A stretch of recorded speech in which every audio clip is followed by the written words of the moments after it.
আসসালামু আলাইকুম আমার প্রিয় বন্ধুগণ। আজকে ইফতারের সময় কতটা বানাইলাম, মনে হইল যেন সবটা খাইলিম। আর খাওয়াত গিয়া কোনটাও খাওয়া যায় না। রোজ হইম না, আজ আর কোনটা বানাইতাম না, তবুও বানাইয়া আরও ঘুরি ফিরি কোনটা খাইতে পারি না।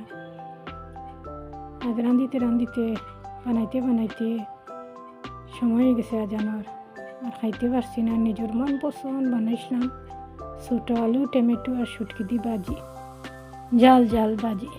খাইতে তো আর পারলাম না। ভাতও রান্ধিলাম, ভাত খাইবারও আর সময় মিলল না। সবরে রেডি করে দিতে সময় গেল গিয়া। আমি যা খাইলাম তা খাইয়া উঠে গেলাম, নামাজ পড়ি লইলাম গিয়া। আশা করি আপনারা সবাইও প্রথম ইফতার খুব সুন্দর হয়েছে। দোয়ার মাঝে ইয়াদ রাখবা।